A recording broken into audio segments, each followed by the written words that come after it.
श्री कृष्ण चैतन्य प्रभु नित्यानंद, श्री अद्वैत गदाधर शिवासादि गौर भक्त वृंद। हरे कृष्ण कृष्ण कृष्ण हरे हरे, हरे राम राम राम हरे हरे। आज एकादशी तिथि है, इसलिए आज हम लोग एकादशी तिथि की महिमा श्रवण करेंगे। पद्म पुराण में एक समय श्री जैमिनी ऋषि ने अपने गुरु श्री वेद व्यास जी से पूछा, कस्माद एकादशी जाता तस्या को वा विधि द्विज, कदा वा क्रियते किंबा फलम किंबा वदस्सु में। अर्थात कस्माद एकादशी जाता, हे गुरुदेव ये बताइए एकादशी देवी कब और किससे उत्पन्न हुई, उसके उपवास की विधि क्या है, यह व्रत कब करना चाहिए और इसका फल क्या है, यह वर्णन कीजिए। इस व्रत का पूज्यतम सद्गुण संपन्न देवता कौन है, मतलब व्रत कौन से देवता के लिए करा जाता है, और इस व्रत का पालन न करने से क्या दोष होता है, ये सब बातें आप मुझे बताइए। किसने पूछा? जैमिनी ऋषि ने। किससे पूछा? वेद व्यास जी से। वेद व्यास जी स्वयं भगवान के अवतार हैं। तो वेद व्यास जी ने बताया, विश्व की सृष्टि के प्रारंभ में स्वयं भगवान ने सब स्थावर जंगम पेड़ पौधे मनुष्य देवता पशु पक्षी सब बनाए जब, तो उनके साथ में ही एक पाप पुरुष भी बनाया। पाप और पुण्य जगत में दोनों ही हैं, तो पुण्य बनाया, पुण्य के साथ पाप भी बनाया। तो वो जो पाप पुरुष था, मतलब पूरा एक आदमी था, उसका पूरे शरीर के सभी अंग पापों से ही युक्त थे, पाप से ही बने हुए थे। कैसे? देखो, उसका जो मस्तक था, सिर, वो ब्रह्म हत्या से बना हुआ था, मतलब ब्रह्म हत्या के पाप से उसका सिर बना हुआ था। उसकी जो दोनों आंखें हैं, वो आंखें शराबी जो होते ना, शराबी मद्यपान, उससे बनी हुई थी।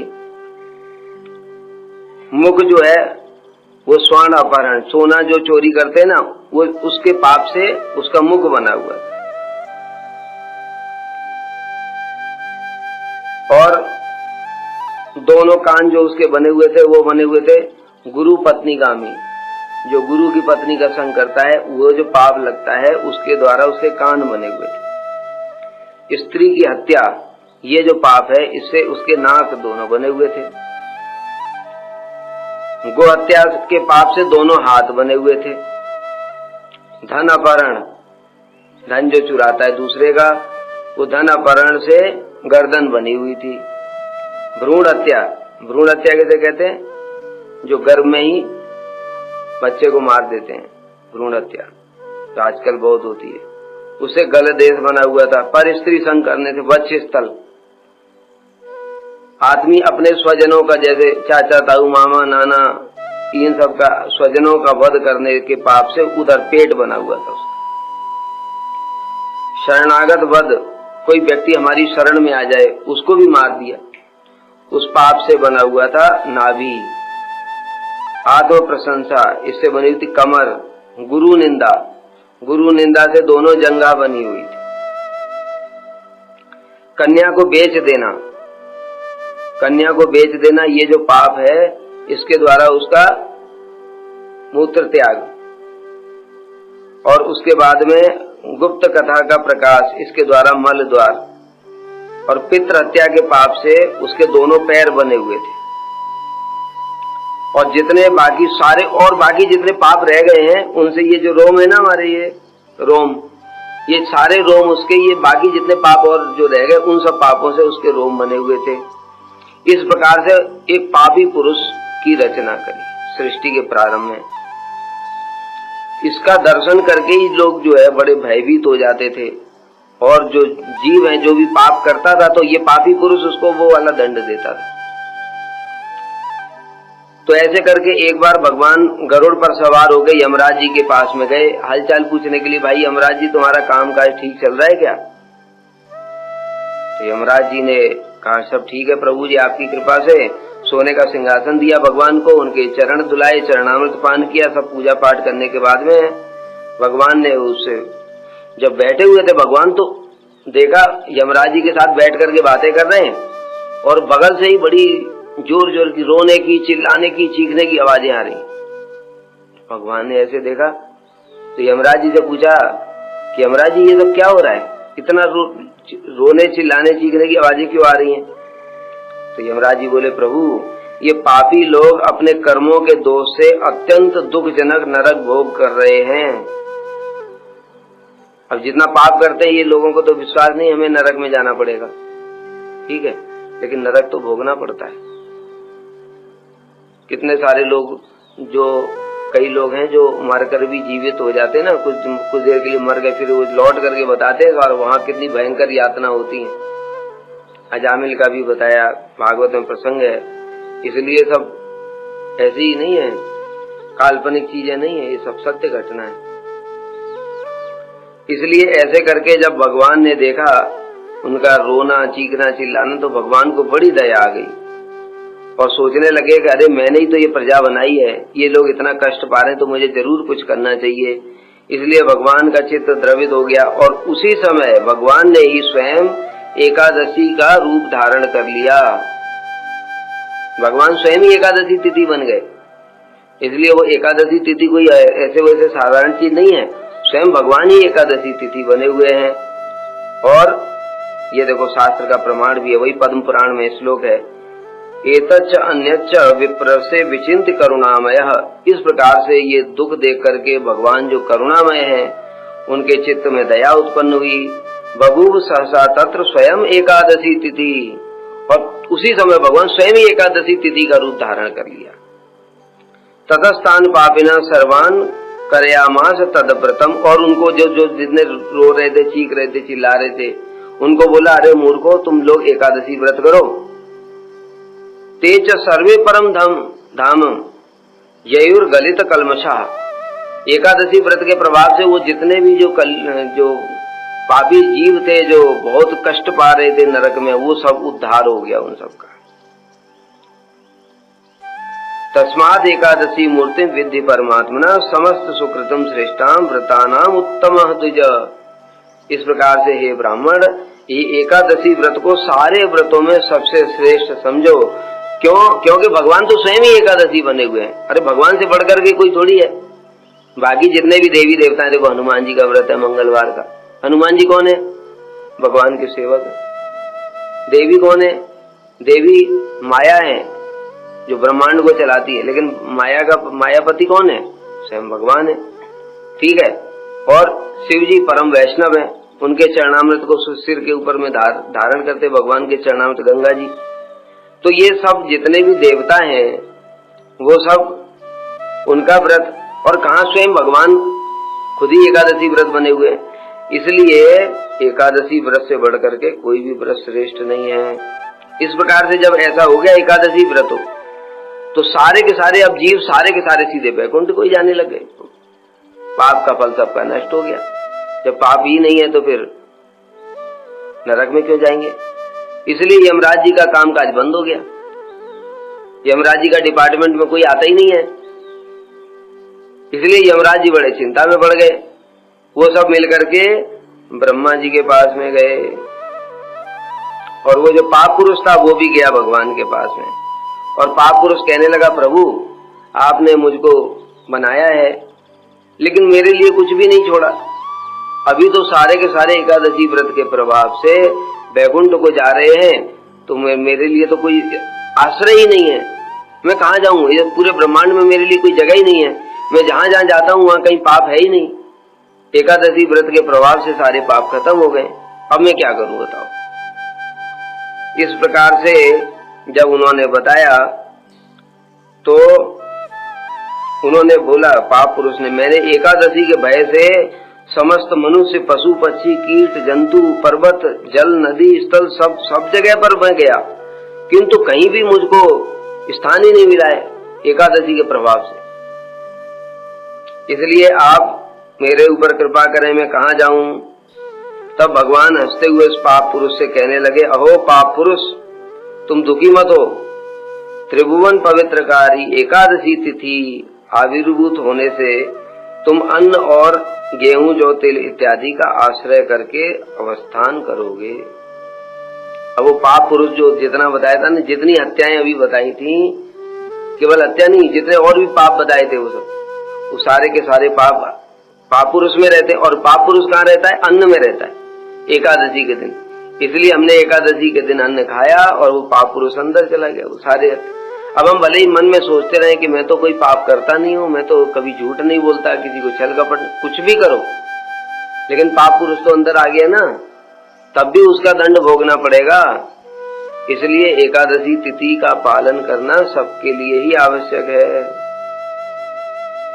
ये सब शास्त्र में बताया, ऐसे अपने मनगढ़ंत कहानी नहीं है, पद्म पुराण पढ़ सकते हैं। अब देखो, एकादशी तिथि के दिन अन्न भोजन निषेध क्यों है? ये अभी पद्म पुराण की कथा बताई थी, सारे शास्त्र के प्रमाण दे रहे हैं, इसलिए कोई कुछ बोल ना पाए। ब्रह्म वैवर्त पुराण में देवर्षि नारद को नारायण ने कहा, नारद जी को भगवान स्वयं कह रहे हैं,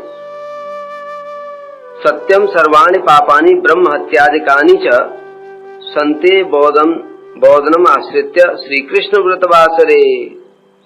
हे नारद, मैं तुमको सत्य ही बोल रहा हूँ, सुनो। सारे पाप, यहाँ तक कि ब्रह्म हत्या का जो पाप है, वह भी एकादशी तिथि के दिन में अन्न में आश्रय करके रहता है। भुंक्ते तानि च सर्वाणि यो भुंक्ते तत्र मंदधि इहाति पातकी स्वपि यान्ते नरक ध्रुवम। इसलिए जो मंद बुद्धि व्यक्ति एकादशी को अन्न भोजन करता है, उसकी इस जगत में महापापी कहकर के गणना होती है, और वह मृत्यु के बाद एकादशी परिमित संख्यक युगों तक कुंभी पाक नरक में रह करके चांडाल योनि में जन्म ग्रहण करता है, और गलित कुष्ठ व्याधि से युक्त तो बहुत कष्ट भोगता है। भगवान ने स्वयं बताया, ये सब बताया। इसलिए एकादशी को अन्न नहीं खाना चाहिए। और देखो कैसी एकादशी के और कैसी निष्ठा होनी चाहिए। एक राजा थे, उनका नाम था रुक्मांगद। वो राजा रुक्मांगद कैसे एकादशी का पालन करते थे? अपने राज्य में नगाड़े बजाते हुए एकादशी से एक दिन पहले अपने सैनिकों को भेजते थे, जाओ नगाड़े बजाते हुए पूरे राज्य में घोषणा कर दो, कल एकादशी है। 8 साल से लेकर के 80 साल तक के सभी लोगों को एकादशी व्रत का पालन करना पड़ेगा, ऐसे घोषणा करवा देते। अगर जो नहीं पालन करेगा उसको मृत्यु दंड दिया जाएगा। अभी राजा की आज्ञा तो पालन करनी पड़ेगी, नहीं तो मृत्यु दंड मिलेगा। इसलिए सभी लोग एकादशी का पालन करते थे। अब वो एकादशी के पालन करने के प्रभाव से सभी लोग वैकुंठ जाने लगे। जब वैकुंठ जाने लगे तो अभी धर्मराज, यमराज जी हैं, चित्रगुप्त जी हैं, आपस में बैठ करके बातें कर रहे, खाली कुछ काम ही नहीं है, कंपनी में उनके खाली हो गई। इसलिए यमराज जी गए ब्रह्मा जी के पास में, और ब्रह्मा जी से जाकर के कहने लगे, ब्रह्मा जी आपने हमारा इतना बड़ा डिपार्टमेंट बनाया, लेकिन सारा डिपार्टमेंट खाली हो गया, कोई काम ही नहीं है, हमारा धंधा बिल्कुल बंद हो गया है, कोई आता ही नहीं है यहाँ पर आदमी। कहते, ब्रह्मा जी ने कहा, अच्छा ऐसा क्यों है? कहते, एकादशी के प्रभाव से। ये जो राजा रुक्मांगद है, इसने एकादशी का ऐसे घोषणा कर रखी है कि जो भी एकादशी व्रत को पालन नहीं करेगा उसको मृत्यु दंड दिया जाएगा, तो सबको पालन करना ही पड़ता है। एकादशी व्रत का पालन करने के प्रभाव से किसी का पाप रहा ही नहीं, सारे पाप नष्ट हो गए, तो सब वैकुंठ जा रहे सीधे, यहाँ तो आता ही नहीं कोई। तो हम क्या करें फिर? डिपार्टमेंट बंद कर दें? तो ब्रह्मा जी ने कुछ सोच विचार करके कहने लगे, ठीक है। उन्होंने एक बड़ी सुंदरी कन्या बनाई, उसका नाम था मोहिनी, और मोहिनी से कहा, जाओ तुम राजा रुक्मांगद को अपनी ओर आकर्षित करो। तो राजा रुक्मांगद, उनके पुत्र थे धर्मांगद, उनकी पत्नी का नाम था संध्यावली। तो जब पुत्र थोड़ा बड़ा हो गया तो उसको राजकाज दे दिया, और राजा स्वयं वन की ओर चले गए। वहां पर एक ऋषि मिले उनको, और ऋषि ने उनको बताया कि राजा तुम पूर्व जन्म में तो ऐसे शूद्र थे, लेकिन तुमको भगवान ने ये जो राजा बनाया वो एकादशी की महिमा का प्रचार करने के लिए राजा बनाया भगवान ने, इसलिए तुम्हारा परम सौभाग्य है। ये सुनकर के राजा बड़े खुश हो गए कि चलो भगवान की कृपा से मुझे सब एकादशी की महिमा का पता चला। पूर्व जन्म में वे एक शूद्र थे और उनकी पत्नी भी बड़ी दुष्ट थी, जिसके फलस्वरूप बड़ा दरिद्रता का भोग करना पड़ा। लेकिन इस जन्म में वो एकादशी खुद व्रत पालन करें और दूसरे को शिक्षा भी दें। इस कारण से उनको इस प्रकार से मिला है राजा का। तो इस प्रकार से राजा वहां पर भजन कर रहे थे। उसी समय जो ब्रह्मा जी ने मोहिनी को बनाया, यमराज जी के कहने से वो मोहिनी वहां पर पहुंची और जाकर के गाना बजाना नाच गान करने लगी। अब तो ब्रह्मा जी ने बनाया, कोई साधारण स्त्री तो है नहीं वो, इसलिए उसके गान नाच गान से मनुष्यों की तो बात छोड़ो, पशु पक्षी भी सब इधर उधर आने लगे। इतना सुंदर उसका नृत्य गायन सब। तो राजा ने देखा ये कौन इतना सुंदर गा रहा है, वो भी आकर्षित हो गया, वो भी उसके पास में गया और मोहिनी को देख करके आकर्षित हो गया, देखता ही रह गया। कहता है तुम कौन हो? तो कहते हैं मैं ब्रह्मा जी की पुत्री हूं। तो राजा ने कहा कि मैं तुमसे विवाह करना चाहता हूं। तो उसने कहा कि मैं विवाह तो कर लूंगी, लेकिन मेरी एक शर्त है। शर्त ये, तुमको मेरी सारी बातें माननी पड़ेगी। राजा ने कहा ठीक है, मैं तुम्हारी सारी बातें मानूंगा। अब राजा उसको विवाह करके ले आया। धर्मांगद उसके पुत्र को पता चला कि पिताजी तो दूसरी शादी करके आ गए, लेकिन वो पुत्र भी तो धर्मात्मा था और वो भी जैसे पिताजी करते थे वो भी वही नगाड़े बजवा करके एक दिन पहले ही घोषणा करवा देता था, सुनो सुनो सुनो, कल एकादशी तिथि है, सभी को व्रत पालन करना पड़ेगा, जो नहीं करेगा उसको मृत्यु दंड दिया जाएगा। तो राजा तो पूरा मोहिनी के साथ भोग विलास में डूबा रहा 8 साल तक, लेकिन कभी उसने एकादशी नहीं छोड़ा। फिर भी बाकी सब कुछ छोड़ दिया, बाकी सब दिन भोग विलास में डूबा रहता। 8 साल के बाद में एक दिन राजा ने सोचा, अरे मुझे बहुत समय हो गया भोग विलास करते, कार्तिक व्रत आया, कार्तिक, तो मैं कार्तिक व्रत पालन करूंगा।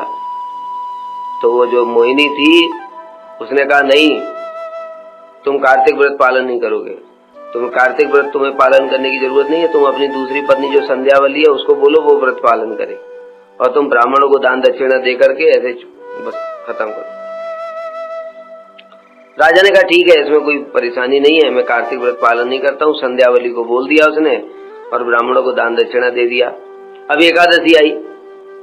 अब एकादशी के दिन उसने कहा मोहिनी से कि देखो आज एकादशी है, इसलिए आज मैं व्रत पालन करूंगा, संयम से रहूंगा, पूरा नियम पालन करूंगा, कोई भोग नहीं करूंगा और भजन करूंगा बस, और अन्न इत्यादि नहीं खाऊंगा। तो वो मोहिनी कहने लगी नहीं राजा, तुम एकादशी नहीं करोगे, मुझे तो अन्न खाना है। तो राजा को बड़ा क्रोध आया। उसने कहा देखो मैं तुम्हारी बात नहीं मानूंगा। तो मोहिनी ने कहा देखो तुमने मुझे वचन दिया था, तुम्हें वचन का पालन करना पड़ेगा, तुमने बोला था तुम सारी बात मानोगे। तो उसने कहा वचन जाए भाड़ में राजा ने, लेकिन मैं एकादशी व्रत जरूर पालन करूंगा। देखो 8 साल तक उसने भोग बहुत किया किंतु एकादशी कभी नहीं छोड़ी उसने। इसलिए जब इसने बोला तो कहने लगी मैं चली जाऊंगी। तो उसने कहा तुम जाओ कहीं, मर जाओ जा करके, लेकिन मैं तो एकादशी व्रत जरूर पालन करूंगा। तो मोहिनी कहने लगी तुमने जो वचन दिया था वो भंग करने के कारण तुमको दोष लगेगा, नरक में जाना पड़ेगा। तो राजा ने कहा मुझे नरक में जाना मंजूर है, लेकिन एकादशी नहीं छोड़ूंगा। इस प्रकार से मोहिनी जाने को राजी हो गई। उसी समय उसका पुत्र आ गया धर्मांगद, उसको पता चला तो वो अपने पिताजी से कहने लगा कि पिताजी आप मोहिनी की बात मान लो। तो राजा ने कहा बिल्कुल नहीं, मैं एकादशी का मैंने सारे राज्य में घोषणा कर रखी है कि जो एकादशी व्रत पालन नहीं करेगा उसको मृत्यु दंड दिया जाएगा। मैं खुद ही पालन नहीं करूंगा तो लोग क्या कहेंगे, लोग कैसे आचरण करेंगे, इसलिए मैं तो पालन करूंगा ही करूंगा। तो इस प्रकार से वो जो धर्मांगद था वो मोहिनी के हाथ जोड़ करके बोला कि हे माता आप कुछ और मांग लो। तो उन्होंने कहा ठीक है, राजा को बोलो कि तुम्हारा गला काट करके मुझे दे दे। अगर एकादशी व्रत पालन ही करना है तो दूसरा ऑप्शन ये है तुम एकादशी पालन करो, लेकिन ये जो तुम्हारा पुत्र है ना धर्मांगद, इसका गला काट करके मुझे दे दो। तो कितना कठोर वो मोहिनी जो थी, वो तो आई उसके लिए थी ना, ब्रह्मा जी ने उसके लिए तो भेजा था। तो उसके बाद में जो उसकी पत्नी थी संध्यावली, वो जो धर्मांगद की माता, देखो कैसे कैसे पहले धर्मात्मा लोग होते थे, अपने पुत्र का गला कोई काटेगा क्या? लेकिन फिर भी वो राजा से कहने लगी, ठीक है, ये मोहिनी को मेरे पुत्र का गला काट करके दे दो। और उसने तलवार पकड़ा दी उनके हाथ में, राजा के हाथ में। और धर्मांगद भी बार बार कहने लगा, पिताजी आप मुझसे मोह आसक्ति मत करो, मेरा गला काट करके दे दो, लेकिन एकादशी व्रत जरूर पालन करो। तो राजा ने कहा, ठीक है, एकादशी व्रत पालन करूंगा। राजा ने तलवार लिया और जो ही काटने को राजी हुआ, उसी समय वहां पर गरुड़ पे बैठ के भगवान आ गए। ये तो सब लीला चल रही थी ना, एकादशी की महिमा दिखाने के लिए। तो इसलिए भगवान वहां पर स्वयं आ गए और भगवान ने जो राजा था उसको बोला, मैं तुमसे प्रसन्न हूं और तुम अपनी पत्नी और पुत्र सबके साथ में मेरे गरुड़ पर बैठ जाओ और मैं तुम्हें स्वयं लेने के लिए आया हूं। तो इस प्रकार से भगवान ने उनको बिठाया।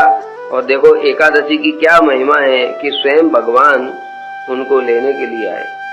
इसलिए जो एकादशी तिथि है, वो एकादशी तिथि को व्रत जरूर करना चाहिए, चाहे कितना भी कुछ भी हो, चाहे प्राण ही क्यों ना चले जाए, लेकिन अन्न नहीं खाना चाहिए। इसमें एक और भी है कथा, अम्बरीश महाराज की कथा है। अम्बरीश महाराज ने क्या किया, एकादशी व्रत का पालन किया। और जैसे अभी हम लोगों ने सुना ना कि जो राजा रुक्मांगद थे वो कुछ भी हो लेकिन एकादशी व्रत जरूर पालन करते थे। और अपने सारे राज्य में उन्होंने घोषणा कर रखी थी कि जो भी एकादशी व्रत पालन नहीं करेगा उसे मृत्यु दंड दिया जाएगा। उसी प्रकार से अम्बरीश महाराज कौन है? ये सूर्यवंशी है, भगवान राम के पूर्वज हैं, सतयुग के हैं। सूर्यवंश में बहुत ही महान महान राजा उत्पन्न हुए, तो उसमें से अम्बरीश महाराज पूरी पृथ्वी के एक छत्र सम्राट थे। इसलिए राजा अम्बरीश ने भी अपने राज्य में घोषणा कर रखी थी, सभी को एकादशी व्रत पालन करना पड़ेगा। और एकादशी के दिन स्वयं पूरा जो नियम है शास्त्र में, निर्जला एकादशी का, वो ऐसे नियम है कि 10वीं तिथि को केवल सवेरे एक टाइम खाना है, शाम को फिर नहीं खाना है अन्न, फल इत्यादि खा सकते हैं, पानी पी सकते हैं। फिर एकादशी तिथि को पूरा जल भी नहीं पीना है। और द्वादशी तिथि में फिर जो समय होता है उसमें पारण व्रत तोड़ा जाता है, तब उसका एकादशी का पूरा फल मिलता है। उस समय भोजन करना है, उसके बाद में एक ही टाइम भोजन करना है सुबह। और एकादशी तिथि को रात को जगना है और जग करके भगवान का भजन करना, मतलब भजन के अलावा और कुछ नहीं करना। ये जो एकादशी है ये वास्तव में ऐसे संपूर्ण रूप में एकादशी है, निर्जला एकादशी इसको कहते हैं। तो पहले के जो राजा लोग होते थे और साधु संत लोग होते थे, उनके शरीर भी बड़े स्ट्रांग होते थे, वो ऐसे रह लेते थे, हम रहेंगे तो हॉस्पिटल पहुंच जाएंगे। इसलिए हमारे लिए शास्त्र में फिर विधान बताया गया कि जो ऐसे नहीं कर सकता है तो उसके लिए अनुकल्प की व्यवस्था करी गई है कि मतलब एकादशी को बस अन्न मत खाओ, फल है ना, ड्राई फ्रूट्स, जितने भी फल हैं वो ड्राई फ्रूट, दूध, दही, घी और मूंगफली है, और क्या खा सकते हैं, आलू है और पेठा है, पेठा जो कच्चा होता है ना पेठा, वो है। और वो सब एकादशी व्रत की वो उसमें किताब में दिया हुआ है क्या क्या खा सकते हैं। तो मतलब खा सकते हैं, कोई असुविधा नहीं है, बस अन्न मत खाओ। इस प्रकार से हम लोगों के लिए नियम दिया गया। लेकिन वो पहले के लोग जो हैं वो उनके शरीर भी इस प्रकार के होते थे, तो निर्जला एकादशी करते थे। तो ऐसे करके अम्बरीश महाराज ने एकादशी का सारे जगत में प्रचार किया। अब एक बार क्या हुआ, एकादशी की महिमा को बढ़ाने के लिए ही, जगत में प्रकाशित करने के लिए कि देखो जो एकादशी करते हैं उनकी कितनी महिमा है, दुर्वासा ऋषि आ गए। द्वादशी के दिन जब पारण करने का टाइम होता है तो अम्बरीश महाराज तो निर्जला एकादशी करते थे। निर्जला जो एकादशी करता है वो चरणामृत लेकर के वो व्रत को खोल सकता है, और हम लोग तो निर्जला नहीं करते, इसलिए हम लोग अन्न खा करके व्रत खोलते हैं। तो उसी समय दुर्वासा ऋषि आगे कहते मुझे बहुत भूख लगी है। अम्बरीश महाराज ने कहा ठीक है, आप स्नान इत्यादि कर लीजिए और हम आपके लिए प्रसाद की व्यवस्था करते हैं। दुर्वासा स्नान करने के लिए चले गए। अब वो जो व्रत का पारण टाइम होता है, व्रत तोड़ने का उसका टाइम होता है, जैसे मान लो सूर्योदय के बाद में 9 बजे से पहले व्रत को तोड़ना है। तो दुर्वासा ऋषि चले गए और बड़ी देर तक नहाते ही रहे और लौट कर ही नहीं आए। उधर व्रत जो पारण का टाइम था वो निकला जा रहा है। अब अम्बरीश महाराज जी ने अपने मंत्रियों से विचार विमर्श किया और कहने लगे कि ये दुर्वासा तो बड़ा खतरनाक आदमी है, तो महायोगी सिद्ध है, सब जानते हैं। उन्होंने अगर साथ दे दिया जा कुत्ता बन जा, तो कुत्ता ही बन जाएगा वो। अगर कुछ कर दिया जलाकर भस्मी कुछ भी कर सकते हैं दुर्वासा। इतनी शक्ति है, शिव जी के अवतार है वो, साधारण नहीं है, महातेजस्वी है। इसलिए अम्बरीश महाराज सोचने लगे क्या करूं, कोई साथ भी दे सकता है, कुछ भी कर सकता है, और अगर मैं एकादशी व्रत का पारण नहीं करता हूं तो मुझे भक्ति नहीं मिलेगी। तो अम्बरीश महाराज ने निश्चय किया कि मुझे भक्ति चाहिए, शरीर भले ही नष्ट हो जाए, ये दुर्वासा भले ही साथ दे दे, मुझे इसकी चिंता नहीं है। इसलिए अम्बरीश महाराज ने चरणामृत पान कर लिया। जब लौट कर गया है दुर्वासा, उन्होंने योग बल से बताया, वो तो महातपस्वी है, योग बल से जान लिया, अरे इसने पारण कर लिया। बड़े गुस्सा में आ गए, अरे कैसा आदमी है तू, हमको निमंत्रण दे करके खुद खा लिया, हमको बिना खिलाए, ब्राह्मण को निमंत्रण दिया और खुद खा लिया। तो अम्बरीश महाराज कहने लगे कि देखिए मेरा एकादशी का पारण का टाइम जा रहा था, मैंने कुछ खाया तो है नहीं, खाली चरणामृत पान किया, चरणामृत पान करने में तो कोई दोष नहीं है, तो इसलिए आप क्रोधित ना हो। अम्बरीश दुर्वासा कहते नहीं, तुमको दंड देकर ही रहूंगा मैं। और गुस्से में आकर के एक जटा तोड़ी और जटा तोड़ करके पृथ्वी पर मारी। जैसे ही पृथ्वी पर मारी, उससे एक कृत्या भयंकर राक्षसी प्रकट हुई, कृत्या अग्नि स्वरूपा, और प्रचंड अग्नि के रूप में वो अम्बरीश महाराज की ओर आने लगी जलाने के लिए। और देखो, जैसे हम लोगों ने प्रहलाद जी का चरित्र सुना था कि इतना उनके ऊपर कष्ट आया सब कुछ, लेकिन प्रहलाद महाराज जी ने एक बार भी भगवान को बोला नहीं, प्रभु रक्षा करो, भगवान का भजन करते रहे। उसी प्रकार से अम्बरीश महाराज भी भगवान के परम भक्त है, इसलिए वो भी हाथ जोड़ करके चुपचाप भगवान का स्मरण करते रहे, लेस मात्र भी विचलित नहीं होगी, आएगी जलाएगी कुछ करेगी, कोई चिंता नहीं। किंतु भगवान तो देख रहे सब, इसलिए उन्होंने देखा मेरे भक्त को ये कष्ट दे रहा है, अभी इसको मजा चखाता। भगवान ने सुदर्शन छोड़ दिया। अभी सुदर्शन ने सबसे पहले क्या किया, वो कृत्या को जला करके भस्म कर दिया, और उसके बाद में देखा ये छोड़ा किसने, दुर्वासा ने छोड़ा। अभी सुदर्शन दुर्वासा के पीछे पड़ गए। अभी दुर्वासा अब क्या, अभी उनका श्राप प्राप्त तपस्या योग कुछ नहीं चलने वाला है। सुदर्शन के आगे किसी का कुछ नहीं चलता है, ब्रह्मा शिव का भी कुछ नहीं चलता है। एक बार एक शिव जी का भक्त था, जो भगवान कृष्ण जब द्वारका में थे ना, तब की कथा है ये। शिव जी का भक्त था एक, और शिव जी की पूजा करता था, उसने शिव जी से शक्ति लेकर के और द्वारका पे आक्रमण कर दिया। सुदर्शन को गुस्सा आया, उसने उसकी सेना को जला करके भस्म कर दिया। गुस्से में आकर के पूरी काशी नगरी को ही जला डाला। शिव जी भागे वहां से जान बचा के। इसलिए सुदर्शन के आगे किसी का कुछ नहीं चलेगा, ठीक है। शिव जी को भी जान बचा के भागनी पड़ी सुदर्शन के आगे। इसलिए दुर्वासा जी गए ब्रह्मा जी के पास। ब्रह्मा जी से कहते हैं पिताजी रक्षा करो। ब्रह्मा जी ने कहा भैया सुदर्शन देख रहे हो पीछे आ रहा है, तुम्हारी रक्षा करेंगे तो हम भी मारे जाएंगे, तुम जाओ, भागो यहाँ से, जल्दी जाओ। कहीं इसने देख लिया कि हमसे बातचीत कर रहा है तो कहीं नाराज ना हो जाए, सुदर्शन से कोई पंगा नहीं ले सकता। इसलिए दुर्वासा को भगा दिया। अब दुर्वासा गए शिव जी के पास। शिव जी ने तो पहले से ही जान लिया और दुर्वासा को खूब डांट लगाई। यद्यपि दुर्वासा उनके ही अंश है, लेकिन तब भी डांट लगा के कह रहे दुर्वासा तुमने बहुत गलत काम किया। ये जो भगवान के भक्त हैं उनकी रक्षा स्वयं भगवान करते हैं। सुदर्शन के ऊपर भी उनको विश्वास नहीं है, भगवान स्वयं उनकी रक्षा करते हैं। और तुमने जो गलत काम किया उसका दंड तो तुम्हें भोगना ही पड़ेगा, कोई इलाज नहीं है इसका। अगर बचना चाहते हो तो जाओ वहां पर, जिनका सुदर्शन है उनके पास ही चले जाओ, नारायण के पास चले बैकुंठ में। और बैकुंठ में नारायण के पास जाके साष्टांग प्रणाम किया। सुदर्शन पीछे ही खड़ा है, अरे भगवान के पास पहुंच गया, इसलिए सुदर्शन आगे नहीं आ रहा है, वो पीछे खड़ा है, लेकिन जलाने के लिए तैयार। और पीछे पीछे जो लग रहा सुदर्शन का तेज से दुर्वासा जल रहे थे बार बार, जहां जहां गए पीछे से सुदर्शन का तेज तो जल रहे पीछे से पूरा। बड़े जलते जलते परेशान हो गए, नारायण के हाथ जोड़ करके चरणों में बैठ करके प्रार्थना करने लगे, प्रभु रक्षा करो। तब भगवान ने कहा हे दुर्वासा अहम भक्त पराधीनो यः स्वतंत्र विद्विज साध्वीग्रस्ते हृदयो भक्तैर भक्त जनप्रिय।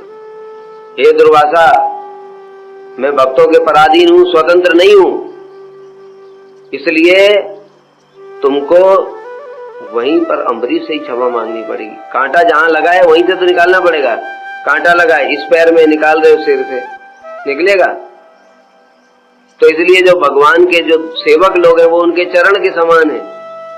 तो वहां पर तुमने अपराध किया, इसलिए तुमको वहीं जाना पड़ेगा, तभी सुदर्शन रुकेगा, नहीं तो नहीं रुकेगा। अभी तो जान तो सबको प्यारी है। इसलिए दुर्वासा जी लौट करके अम्बरीश के पास आए। देखो यहाँ पर बड़ी विशेष बात है, दुर्वासा ऋषि महातपस्वी हैं, ब्राह्मण हैं, शिव जी के अंश हैं, योगी हैं, इतनी शक्ति है, लेकिन तब भी भगवान ने उनको भक्त नहीं बोला। भक्त किसको बोला? अम्बरीश को। तो इसलिए भगवान को तपस्या, योग, ध्यान इन सब से कोई मतलब नहीं है। भगवान को किस चीज से मतलब है? कौन प्रेम पूर्वक मेरी सेवा करता है। अम्बरीश महाराज राजा हैं, गृहस्थ हैं, क्षत्रिय हैं, तब भी भगवान ने उनको साधु बताया। तो साधु घर में रहकर भी कोई बिना कुछ त्याग किए भी साधु हो सकता है। जो प्रीति पूर्वक भगवान की सेवा करता है वही साधु है। इससे मतलब नहीं है सब छोड़ छाड़ करके लाल कपड़ा लेकर के गुफा में बैठ गए तो साधु हो गए। नहीं नहीं, जरूरी नहीं। वो तो दुर्वासा भी ऐसे ही थे, लेकिन भगवान ने कहा तुम साधु नहीं, अम्बरीश साधु है।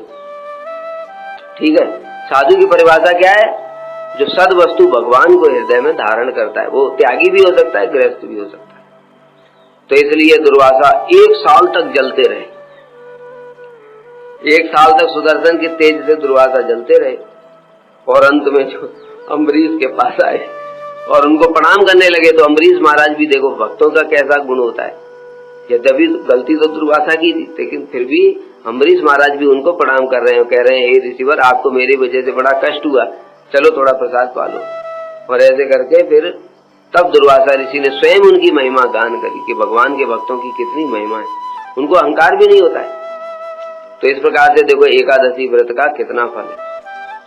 और साक्षात रूप में जो महाप्रभु स्वयं, चैतन्य महाप्रभु स्वयं जो भगवान कृष्ण के ही अवतार हैं, वो भी एकादशी व्रत पालन करते थे। भागवत में वर्णन है, जो नंद बाबा है भगवान के माता पिता होकर भी, नंद बाबा यशोदा मैया भी एकादशी व्रत का पालन करते थे। आजकल के जगत के मूर्ख लोग कैसे, अरे क्या तुम नंद बाबा यशोदा मैया से भी बड़े हो गए क्या? जो भगवान के माता पिता हैं वो भी जगत को शिक्षा देने के लिए, उनको कोई एकादशी की जरूरत है?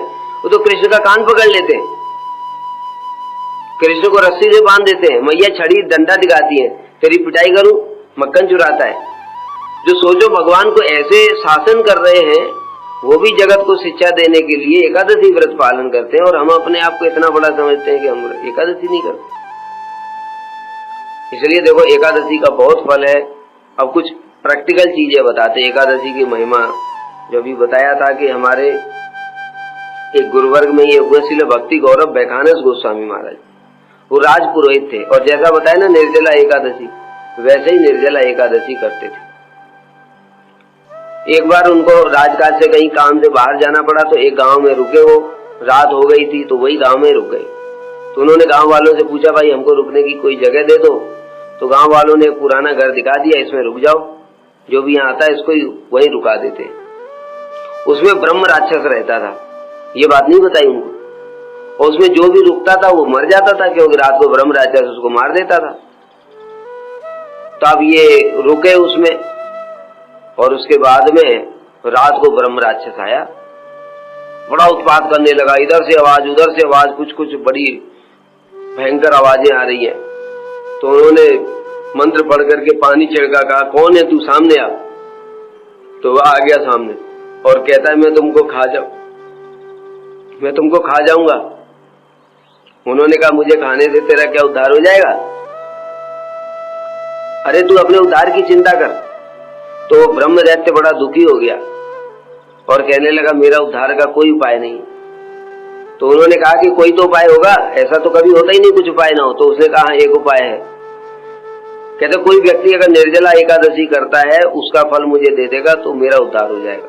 तो उन्होंने उसी समय बोला कि मैंने अपने जीवन में सारे एकादशी निर्जला ही किया है, इसलिए संकल्प किया कि मैं अपना एक निर्जला एकादशी का फल तुमको देता हूँ। उसी समय उसको उद्धार हो गया ब्रह्मराज।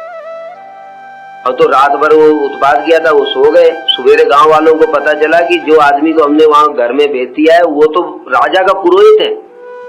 अभी तो वो डर गए, कहने राजा हमको सबको गांव वालों को ही काट देगा, क्योंकि हमने ब्रह्म राक्षस के पास भेज दिया, वो तो ब्रह्म राक्षस तो उसको मार देगा। अगर वो मर गया तो हम ही जिंदा नहीं बचने वाले, इसलिए सब लोग पहुंचे देखने के लिए, खटखटाया दरवाजा, भीतर से निकले वो, और गांव वाले पूछने आश्चर्य में, कहते आप जिंदा है? कहते हाँ। कहते कुछ नहीं हुआ? कहते कुछ नहीं हुआ। होना क्या था? कहते कोई मिला नहीं था। कहते आया था, ब्रह्म राक्षस आया था, मैंने उसका उद्धार कर दिया। तो ऐसे मतलब एकादशी तिथि की इतनी शक्ति है कि ब्रह्म राक्षस का उद्धार हो गया। ऐसे ही हमारे गुरुजी की भी एक कथा है। गुरुजी के समय में मथुरा में एक गाय थी, वो तड़प रही थी, उसका पेट पूरा फूल गया और बहुत बीमार होकर के तड़प रही थी, लेकिन आंखों से आंसू निकल रहे, लेकिन मर नहीं रही थी। तो एक माता जी ने देखा उसको, तो उनको बड़ी दया आ गई। उन्होंने गुरुजी को बताया, गुरुजी ऐसे वहां पर गाय तड़प रही है पर मर नहीं रही है। तो गुरुजी ने कहा उसके कान में जाकर के बोल दो, मैं अपनी एकादशी का फल तुमको देती हूँ, और जाकर के देखो क्या होता है। तो माता जी गई और उन्होंने बोला जाकर के गाय के कान में कि मैं अपनी एक निर्जला एकादशी का फल तुमको प्रदान कर दूं। 1 मिनट के अंदर गाय ने शरीर छोड़ दिया। तो इस प्रकार से ये एकादशी की महिमा है। यहाँ तक के भागवत में और भी वर्णन आता है कि जो गोपियां थी, कुछ गोपियां बहुत प्रकार की हैं, उसमें से एक प्रकार की गोपियां थी, उनको राधा जी ने स्वयं उपदेश दिया था निर्जला एकादशी व्रत करने का। उन्होंने राधा जी से पूछा कि तुमने तो कृष्ण को वशीभूत कर रखा है, हम लोग कृष्ण को कैसे प्राप्त कर सकती हैं? तो राधा जी ने उनको उपदेश दिया कि तुम लोग निर्जला एकादशी करो, और एकादशी व्रत पालन करने के फलस्वरूप तुमको कृष्ण पति रूप में प्राप्त होंगे। तो इस प्रकार से गोपियों ने भी एकादशी की। तो इस प्रकार से जो एकादशी है उसकी बहुत महिमा है। जैसे तैसे करके, मुख्य बात क्या है देखो, खाने पीने से ज्यादा फर्क नहीं पड़ता है, लेकिन उपवास का मतलब क्या है यह समझना जी। उपाव्रतस्य पापेभ्यो यस्तु वासो गुणैः सह उपवास स विज्ञेय न शरीरस्य शोषणम। शरीर के शोषण करने को उपवास नहीं कहते, शास्त्र में श्लोक है ये, ठीक है। शरीर के शोषण मतलब मैं कुछ खाऊंगा पीऊंगा नहीं और सारे दिन बेड पे पड़ा रहा, न भजन किया न सोता रहा। तो उपवास का मतलब क्या है कि खाया पिया कुछ नहीं, कुछ से काम भी नहीं कर रहे, सेवा भी नहीं कर रहे, कुछ नहीं कर रहे, और बस सारे दिन पड़े हुए हैं कि मेरा उपवास है, मैं कुछ नहीं करूंगा। ये ठीक नहीं। क्या करना चाहिए? अगर शरीर में शक्ति नहीं है तो फल इत्यादि फलाहार करके और जो जो चीजें बताया वो खा करके भजन करो सारे दिन। क्या बताया? उपाव्रत से पापेभ्यो, कोई पाप नहीं करना है शरीर तन मन वचन से। यस्तु वासो गुणैः सह, मुख्य बात क्या है? भगवान के साथ में वास करना है। भगवान के साथ का वास करने का मतलब क्या है? भगवान का कथा कीर्तन, हरि नाम, ठाकुर जी की सेवा, ये सब भगवान का वास है। नहीं तो ग्रंथ अध्ययन, भागवत इत्यादि पढ़ो, गीता पढ़ो, ठीक है। तो ये सब भगवान के साथ में वास करना है। इसको उपवास कहते हैं। न शरीर से शोषणम, खाली शरीर को सुखाते रहे और कुछ किया ही नहीं, भगवान के साथ में कोई संबंध ही नहीं है, उसका कोई फल नहीं है। उस एकादशी के फल से ताकत शक्ति नहीं आएगी। कौन सी एकादशी के फल से शक्ति आएगी? जिसमें भगवान का भजन किया जाए। इसलिए मुख्य बात है व्रत वाले दिन भगवान का भजन करना चाहिए। और भी एक बात है, सब लोग ध्यान रखना। कई लोग क्या करते हैं कि जिनके यहाँ पे ठाकुर जी का विग्रह रहता है, वो लोग खुद व्रत करते हैं, ठाकुर जी को भी कुछ नहीं खिलाते। अरे ठाकुर जी का थोड़ी उपवास है व्रत हमारा होता है कि ये भगवान का होता है, इसलिए ठाकुर जी के लिए बनाना चाहिए, ठीक है। अगर संभव है तो उनके लिए तो रोटी सब्जी जैसे रोज बनाते हैं वो बनाना चाहिए, लेकिन अगर संभव नहीं है तो जो हम अगर फलाहार करते हैं 12 बजे के बाद में, तो ऐसा नहीं कि ठाकुर जी को 12 बजे के तक भूखा रखो, उनको 9 बजे ही भोग लगा दो। ठाकुर जी को तो लगा ही सकते हैं, ठाकुर जी के लिए थोड़ी व्रत है।